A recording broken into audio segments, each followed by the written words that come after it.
de Jesús. Ok, el día de hoy vamos a empezar una serie sobre un tema muy, muy interesante. Resulta que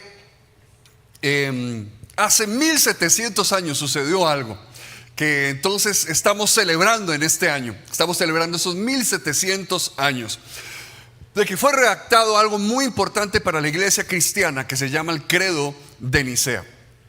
Este Credo de Nicea, muchos probablemente lo conocen, para muchos es familiar y crecieron escuchándolo, crecieron oyendo de él. Y dice el Credo de Nicea: creemos en un solo Dios, Padre Todopoderoso, Creador del cielo, de la tierra y de todo lo visible e invisible. Creemos en un solo Señor, Jesucristo, el unigénito Hijo de Dios, engendrado del Padre, antes de todos los siglos. Dios de Dios, luz de luz, verdadero Dios de Dios verdadero, engendrado, no creado, de la misma naturaleza del Padre, y por quien todo fue hecho, quien por nosotros los hombres y por nuestra salvación bajó del cielo, y por el Espíritu Santo fue encarnado de María la Virgen, y fue hecho hombre, y por nosotros fue crucificado en tiempos de Poncio Pilato, padeció y fue sepultado, y resucitó al tercer día conforme a las Escrituras, y ascendió al cielo y está sentado a la diestra del Padre, y de nuevo vendrá con gloria para juzgar a vivos y muertos, y su reino no tendrá fin. Creemos en el Espíritu Santo, Señor y dador de vida, que procede del Padre y del Hijo, quien junto con el Padre y el Hijo es adorado y glorificado, y quien habló por los profetas. Y creemos en la iglesia, que es una, santa, católica, que significa universal, y apostólica. Reconocemos un solo bautismo para la remisión de pecados, y esperamos la resurrección de los muertos y la vida del mundo por venir. Amén. Esta declaración de fe se conoce como credo. Hay diferentes credos, pero es muy importante que está cumpliendo 1700 años de existencia. Es interesante porque cuando vemos otras religiones no tienen nada parecido a un credo. Pero el cristianismo sintió la necesidad de poder elaborar estas definiciones de fe, de qué es aquello que creemos. Porque el cristianismo no es solamente un estilo de vida. El cristianismo tiene que ver con aquello que creemos, con aquello que nosotros confesamos. Ahora, yo sé bien a quién le estoy hablando, y yo sé que probablemente hay varias objeciones que tenemos acerca de un concepto como un credo, porque tal vez no la vemos tan relacionadas con nuestra tradición de fe. Pero, y creo que la primera de esas objeciones, voy a abordar varias durante estas enseñanzas, pero creo que la primera de esas objeciones que podríamos decir es que muchas personas lo primero que piensan es: los credos son de católicos, los credos son para católicos. Pero yo quiero decirle esto, iglesia: los credos no son de católicos, nada más. Los credos son de cristianos. Los credos fueron elaborados y creados para comunicar con mayor claridad la fe cristiana en general. Y para eso es muy importante irnos a la historia.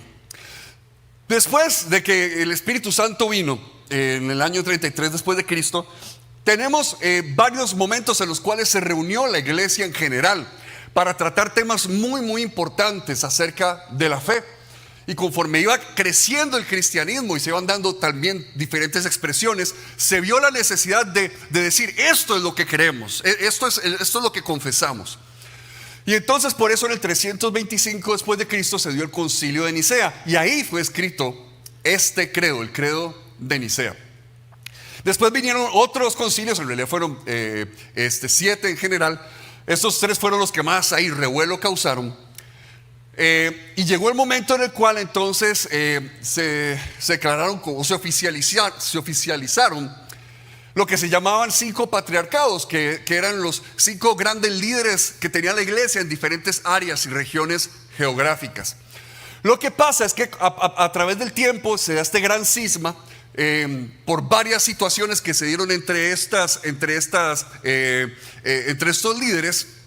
Y el patriarca de Roma empezó a tratar de tomar más preponderancia sobre los otros, y empezaron a darse entonces ciertas diferencias. Y por eso es que de Jerusalén, Antioquía, Alejandría y Constantinopla sale lo que conocemos como la iglesia ortodoxa. Son cristianos que están más que nada en la parte oriental del mundo, aunque tienen en todo el mundo iglesias. Y después de ahí también tenemos entonces la iglesia que conocemos católica romana, de donde después sale lo que es la reforma protestante y terminamos aquí nosotros, ¿verdad? Después de toda esa historia. Pero lo que quiero que vea es que antes de que pasara todo ese drama, ¿verdad? Que un concierto de Coldplay es cualquier cosa, ¿verdad? Antes de que pasara todo el drama entre los patriarcas, la iglesia cristiana confesó en el 325 después de Cristo lo que creemos aquellos que nos decimos llamarnos discípulos de Jesús. Esto tiene continuidad con la Biblia, porque en la Biblia nos encontramos ya en Deuteronomio que se le dice a Israel: oye Israel, nuestro Dios uno es, y amarás al Señor tu Dios con todo tu corazón, tu alma, tus fuerzas. Ya desde Deuteronomio se está viendo que se necesitaba definir cuál era nuestra fe, qué es aquello que creen esos que siguen a Dios.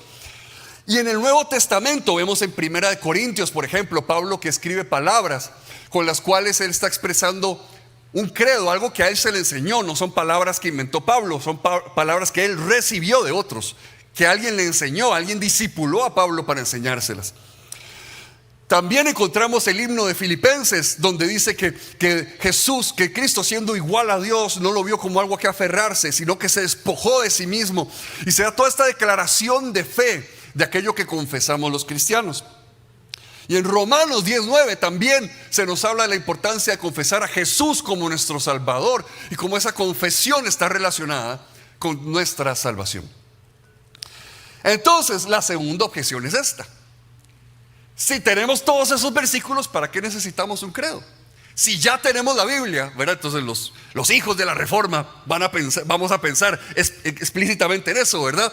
Si ya tenemos todos esos versículos, entonces ¿para qué necesitamos los credos?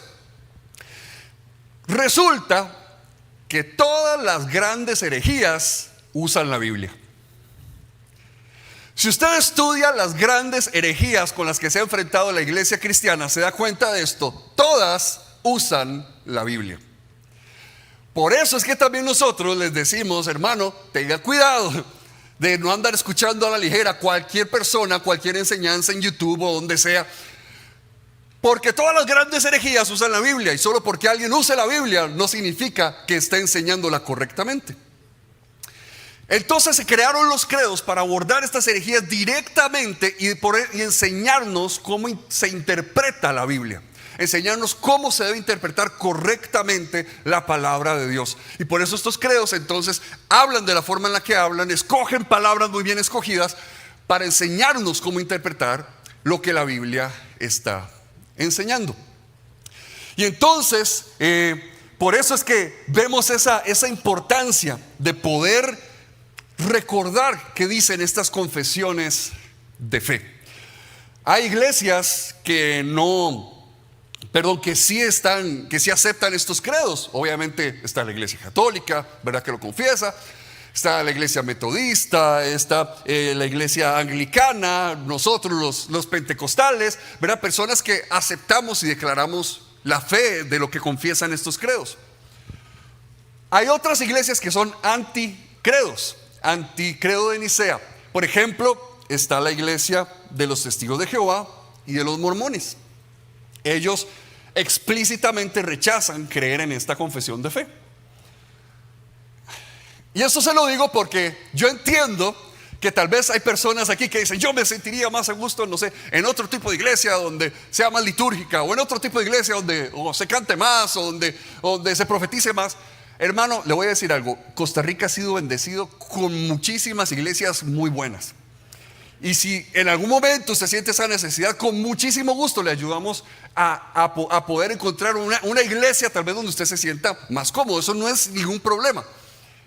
Pero sí le puedo decir esto: a nadie nunca le puedo recomendar ir a una iglesia de testigos de Jehová o una iglesia mormona, porque ellos no creen, no predican, no enseñan lo que consideramos que es una doctrina sana. Amén. Y por eso es que la aclaración que hacen estos credos termina siendo bastante importante en cómo vivimos nuestra fe. Porque tenemos que entender que lo que confesamos nos da varias cosas. Lo primero que nos da es una cosmovisión. una forma de ver el mundo, una forma de ver la realidad, una forma de entender lo que existe.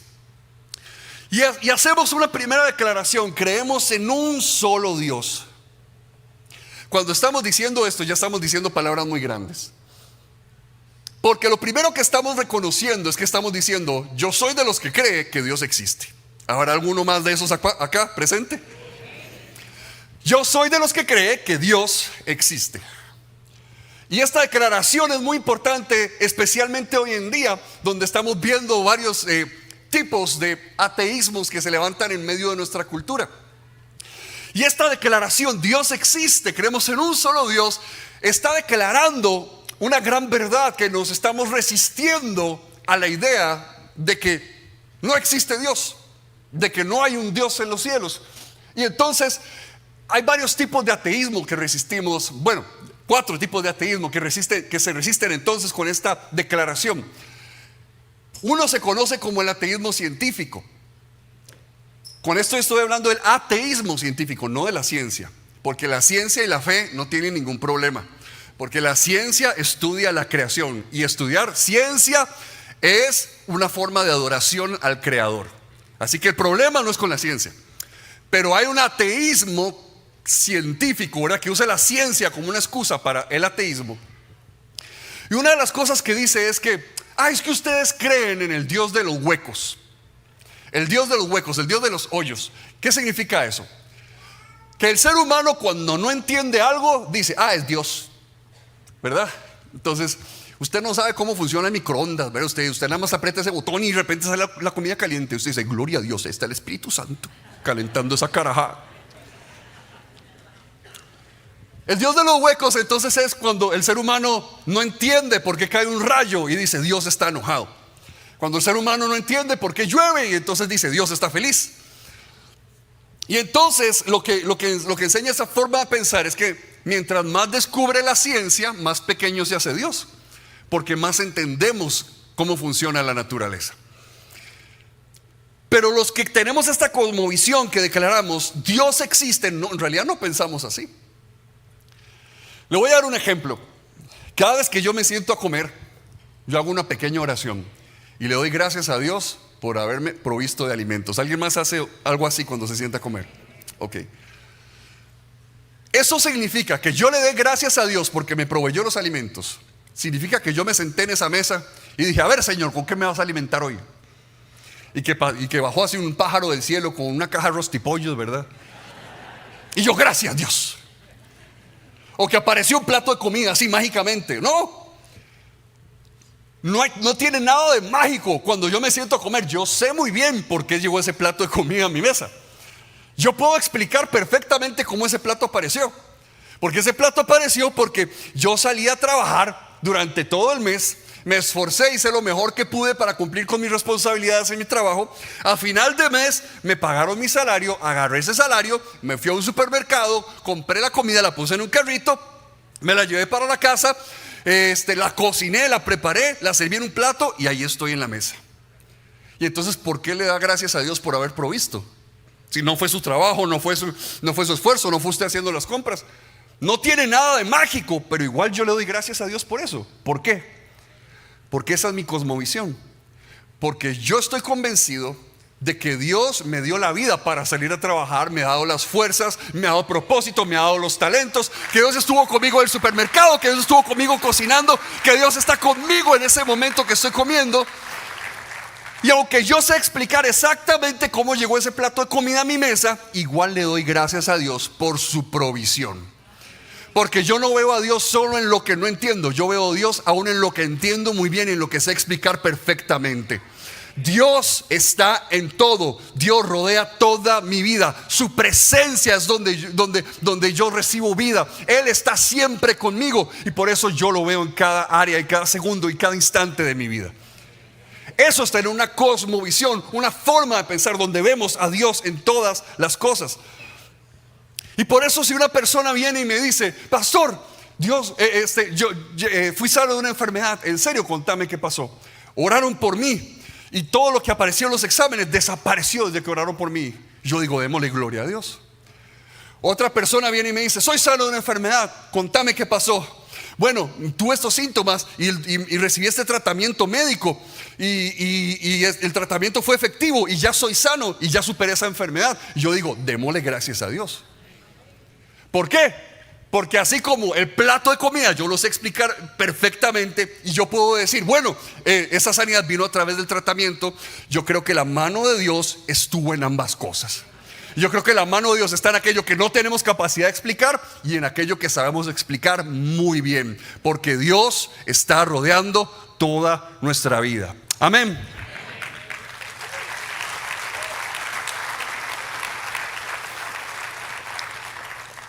Y ese materialismo científico ese ateísmo científico lleva a un materialismo. A que empezamos a creer que solo existe el mundo material. Empezamos a creer solo existe el mundo material, lo que se puede ver y tocar.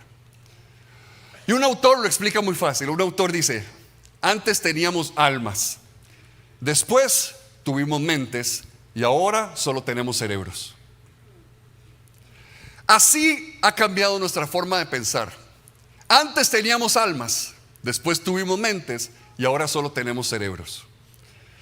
Y hoy en día se nos ha entrenado mucho para verlo todo solo en términos de lo material.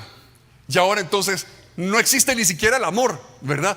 No, usted no está enamorado. Lo que pasa es que hay unas hormonas que su cuerpo libera, que su cerebro libera en el momento en que usted vio a esa persona, pero todo es una reacción química. El amor no es que es amor, es una reacción química del cerebro. Todo lo estamos viendo en términos físicos, ¿verdad? No es que Dios a usted le habló, es que hay un chispazo ahí en las neuronas. Hágase así para que se acomoden.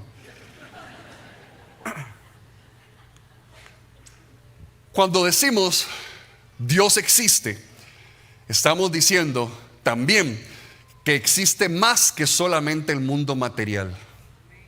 La ciencia es excelente porque la ciencia nos ayuda a explicar la creación, el mundo material, lo que se puede ver y tocar. Pero cuando decimos Dios existe, estamos diciendo existe más de lo que se puede ver y tocar. Eso es una de las cosas que confesamos cuando decimos que Dios existe.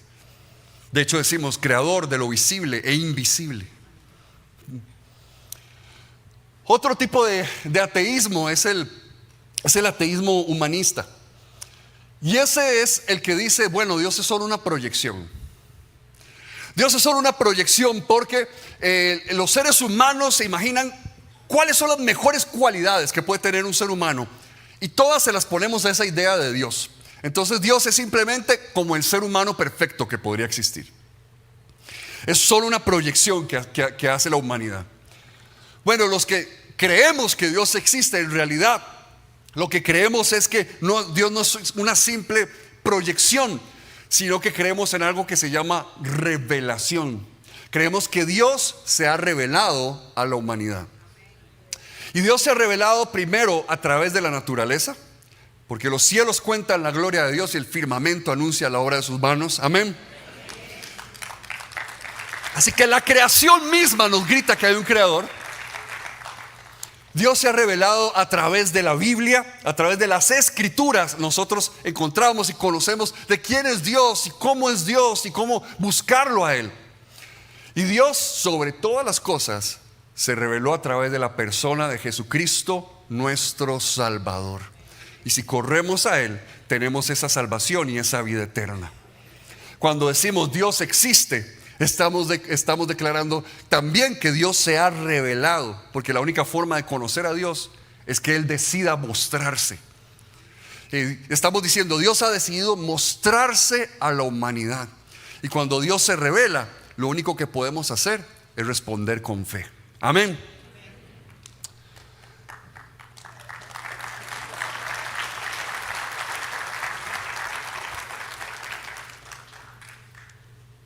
Cuando decimos que Dios existe, estamos resistiendo un ateísmo apático.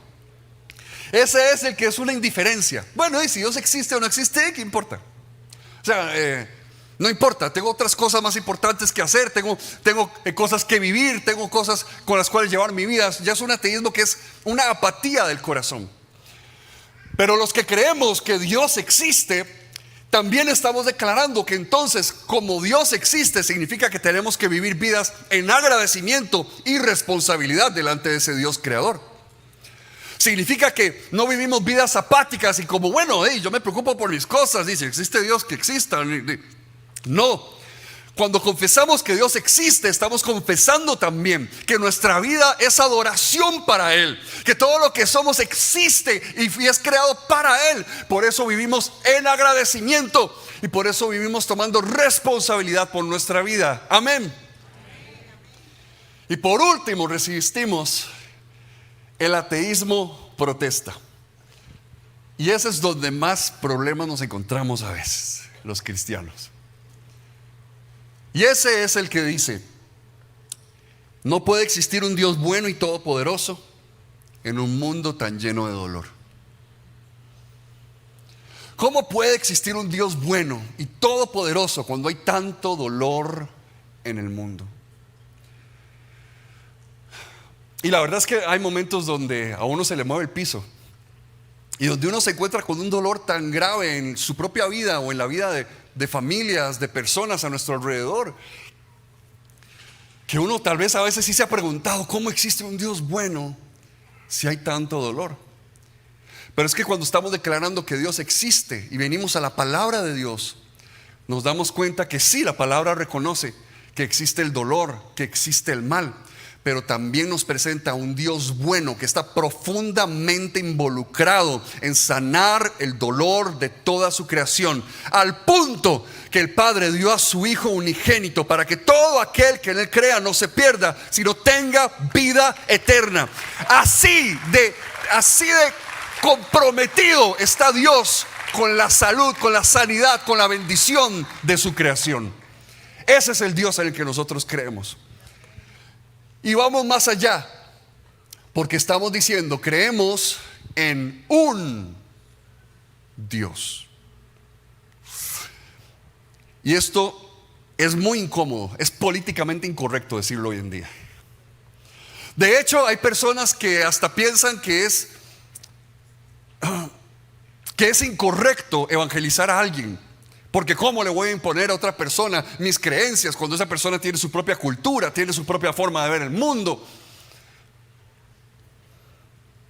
Pero los cristianos somos aquellos que declaramos que existe un único Dios verdadero. Ahora, yo sí creo en la libertad de culto y que cada persona tiene la libertad de seguir su camino. Yo personalmente coopero en una comisión que tiene la Defensoría de los Habitantes, que se reúnen para poder medir cómo está la libertad de culto en Costa Rica. Y entonces nos reúnen a líderes de todas las religiones costarricenses para poder ellos poder tener esa medida y poder ver qué tan bien va caminando la libertad de culto, si hay alguna alerta, hay algo que deberíamos tomar en cuenta y todo eso.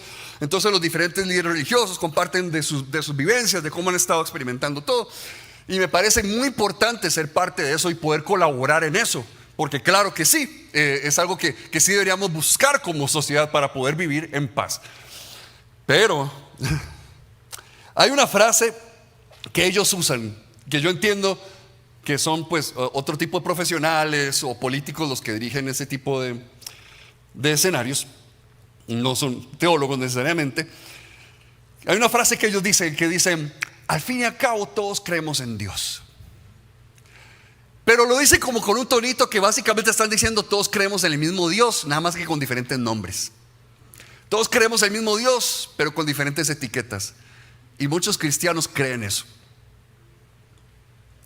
Por eso son tan importantes estas confesiones donde decimos creemos en un solo Dios, porque la Biblia enseña que hay dioses falsos. Amén.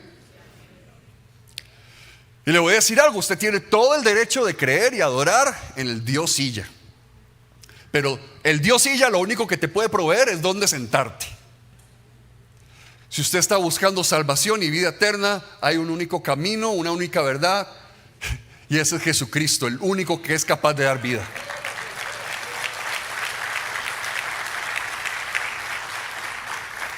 Yo respeto la libertad que tienen las otras personas de seguir sus creencias, sus convicciones, pero yo soy cristiano y yo predico a mi Cristo. Yo predico a Cristo y su amor y su salvación para la humanidad. Amén. Entonces lo que confesamos nos da una cosmovisión, pero va más allá de eso. No decimos solo Dios existe. Decimos, creemos en un solo Dios, Padre Todopoderoso. Si estamos hablando de Dios y estamos declarando que es el creador de todo lo que existe, que es esa figura tan impresionante en el universo, si es algo tan increíble, escoger las palabras Padre para hablar de Él. Jesús constantemente estuvo apuntándonos, tratando de mostrarnos: Dios es Padre. Voy a mi Padre y a su Padre, el Padre Celestial. Cuando oren, digan Padre nuestro. Jesús constantemente nos estaba incluyendo en esa relación de paternidad con Dios. Estaba enseñándonos: Dios Padre, Dios es Padre, Dios es Padre, Dios es Padre. Es de las relaciones más cercanas, es de las relaciones más íntimas, es de las relaciones más de cariño que una persona puede tener, puede experimentar. Un padre conoce a sus hijos, sabe muy bien su nombre. Un padre es aquel que sabe cuando están de malas o cuando están de buenas. Un padre sabe qué necesidad están teniendo, por qué necesidad están pasando. Y la Biblia nos enseña que Dios es nuestro Padre. Podríamos hablar de Él solo como el soberano, solo como el creador, y estaría muy bien. Y muchas religiones pueden hablar de un Dios así, pero simplemente un Dios distante. Qué increíble que los cristianos confesamos que ese creador de todo el universo, que ese que podría estar solo pensando en las otras galaxias y en todas las cosas que ha creado, le llamamos Padre. ¿Cómo es posible? Somos de los que confiesan que Dios es nuestro Padre. Dios es nuestro Padre. Ahora es un Padre todopoderoso. Y a veces eso nos frustra, declarar eso. Porque decimos: Dios, si sos todopoderoso, ¿qué te cuesta pegarme una ayudilla? ¿Qué te cuesta? Que me pegue el gordo de vez en cuando. Caño de por medio, nada más.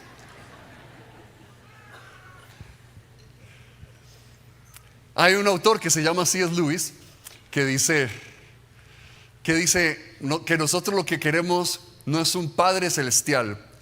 En realidad muchas veces lo que queremos es un abuelo celestial. Y si usted es papá, sabe exactamente lo que le estoy hablando. Porque en la casa del abuelo mandan los nietos.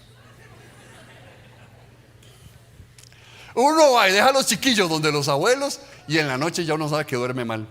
Y uno llama: hey, ¿no saben por qué vinieron con dolor de estómago? Ah, qué raro. No, qué raro, aquí solo ensaladita y consomé de pollo se les dio. Qué raro.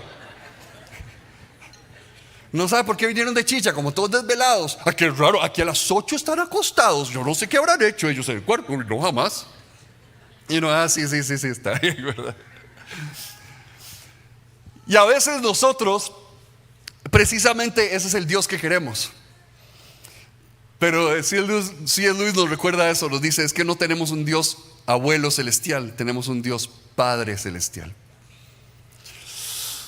Y a veces para ser un buen papá uno sabe que tiene que caer mal. Y es muy interesante cuando uno le cae mal a sus hijos por algo que les está diciendo, por algo que no les permite hacer, o por algo que uno decide no darles. Porque cuando los hijos son inmaduros, ¿qué es lo que dicen? Ay, ustedes no me quieren. Pero lo único que hice fue decirle que no puede comer helados. Relájate, ¿verdad? Ustedes no me aman, ¿verdad? Y uno dice: es que queremos dormir hoy, y tu dolor de panza no nos va a dejar dormir por comerte esos helados a las 11 de la noche. Ustedes no me aman, no me quieren. Porque esa es la frase de un niño o una niña inmadura. Pero así le oramos a Dios nosotros, siendo ya rocos, adultos. Dios, es que no me amas porque estoy pasando por esto, por aquello. Nosotros literalmente hacemos exactamente lo mismo con Dios. Cuestionamos su amor cuando no recibimos exactamente lo que queremos. Y es que en la Biblia y en la teología siempre ha estado esta lucha de aquello que sí podemos que sí sabemos y sí podemos declarar de Dios, y aquello que es un misterio y que es imposible de conocer acerca de Dios. Tienen nombres muy finos, lo catafático y apofático, pero digamos que en general se le conoce como lo positivo y lo negativo. Lo que sí puedo decir de Dios, lo que sí puedo declarar de Dios, y lo que no conozco porque es un misterio. Y ambas cosas están en nuestro Dios. Y en Romanos lo vemos muy bien. En Romanos está ese versículo que nos sostiene en las peores pruebas, Romanos 8:28. Dios dispone todas las cosas para el bien de quienes lo aman. ¿Cuántos dicen amén? Qué bueno que es Dios. Eso es lo positivo, lo que sí podemos conocer y declarar de Dios. Pero eso no es lo único que la Biblia habla de Dios. Romanos, el mismo libro, capítulo 11, versículo 33 dice: pero qué indescifrables sus juicios e impenetrables sus caminos. La Biblia nos enseña: Dios es bueno y Él está trabajando por algo bueno para tu vida. Pero ¿cómo diantres va a llegar eso? No tenemos idea.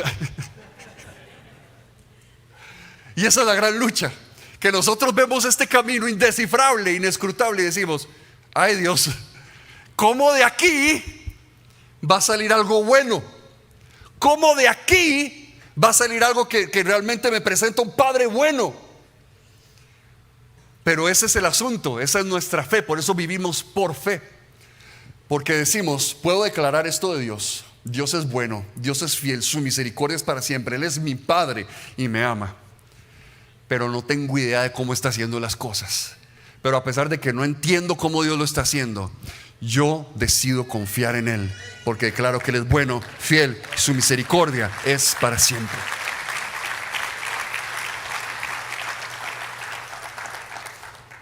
Y lo que confesamos finalmente nos da plena seguridad, porque nosotros confesamos que creemos en un solo Dios, Padre todopoderoso, creador del cielo y la tierra, de todo lo visible y lo invisible. Significa que no hay nada más poderoso que nuestro Dios, amén. No hay nada que esté sobre nuestro Dios. Hay otra gran herejía que creen muchos cristianos, y yo sé que no le saben poner ese nombre, pero se llama panteísmo. Y es decir, Dios igual a la creación. Entonces es muy bonito porque suena súper poético. Y hoy en día yo he escuchado muchos buenos cristianos hablando de esas ideas, que no se han dado cuenta de lo que están diciendo en realidad. Y entonces es como decir: Dios es ese árbol, Dios es esa brisa, Dios son esas aguas que corren. Pero es una herejía lo que están diciendo. O sea, suena muy lindo, ¿verdad? Y uno: ¡ay, qué lindo!, ¿verdad? No, es una herejía. ¿Por qué? Porque si Dios es ese árbol, adoremos al árbol. Si Dios son esas aguas, adoremos esas aguas. La Biblia nos enseña que una cosa es la creación y otra cosa muy diferente es el creador. La creación se cuida y se disfruta, el creador se adora. Amén. Entonces, claro, si dejara de existir la creación, el universo, Dios sigue existiendo, es eterno, pero vive en una relación tan estrecha y tan cercana con aquello que ha creado. Es tanto su amor que Él sí nos rodea en medio de la creación. En Él vivimos y nos movemos y somos, dice la Biblia. Pero una cosa es el creador y otra cosa es la creación. Entonces tenemos que aprender a reconocer y adorar al Dios que es el creador, porque eso significa que no hay nada, sea visible o invisible, que esté sobre nuestro Dios. No hay nada que pueda ser más grande que Él, no hay nada que pueda ser más poderoso que Él, no hay nada que pueda ser más fuerte que Él. Él es el creador. Y ahora recuerde lo que acabo de declarar: es nuestro Padre. Ese que todo lo ha creado es nuestro Padre. ¿Qué quiere decir esto? Otras religiones podrán hablar de Dios, de un Dios que sí, que lo ha hecho todo, que todo lo ha creado, pero nosotros los cristianos somos los que declaramos: ese que todo lo ha creado, ese que sostiene el universo entero, es mi Padre. ¿Qué declaración más poderosa es esta? ¿Qué declaración más fuerte es esta? Si usted estaba pensando que no tiene razón para haber nacido, te recuerdo que el que te creó es tu Padre Celestial. Claro que hay una razón para que hayas nacido. Claro que sí. Si usted ha estado pensando: ¿para qué voy a seguir viviendo? ¿Qué propósito tiene? Claro que tiene un propósito, porque el Creador es tu Padre. Te conoce por nombre. Él sabe muy bien lo que vives, cómo has vivido, y Él te ama. Y ha estado peleando por tu corazón, por tu vida, a favor tuyo. ¿Qué declaración más fuerte es esta confesión? Creemos en ese Dios, ese Padre todopoderoso. Quisiera leerles una vez más esto que creemos. Dice: creemos en un solo Dios, Padre todopoderoso, creador del cielo y de la tierra, de todo lo visible e invisible. Y creemos en un solo Señor, Jesucristo, el unigénito Hijo de Dios, engendrado del Padre antes de todos los siglos, Dios de Dios, luz de luz, verdadero Dios de Dios verdadero, engendrado, no creado, de la misma naturaleza del Padre, y por quien todo fue hecho, quien por nosotros los hombres y por nuestra salvación bajó del cielo, y por el Espíritu Santo fue encarnado de María la Virgen, y fue hecho hombre, y por nosotros fue crucificado en tiempos de Poncio Pilato, padeció y fue sepultado, y resucitó al tercer día, conforme a las Escrituras, y ascendió al cielo, y está sentado a la diestra del Padre, y de nuevo vendrá con gloria para juzgar a vivos y muertos, y su reino no tendrá fin. Creemos en el Espíritu Santo, Señor y dador de vida, que procede del Padre y del Hijo, quien junto con el Padre y el Hijo es adorado y glorificado, y quien habló por los profetas. Creemos en la Iglesia, que es una, santa, católica, universal y apostólica. Reconocemos un solo bautismo para la remisión de los pecados, y esperamos la resurrección de los muertos y la vida del mundo por venir. Amén. Somos una iglesia que cree.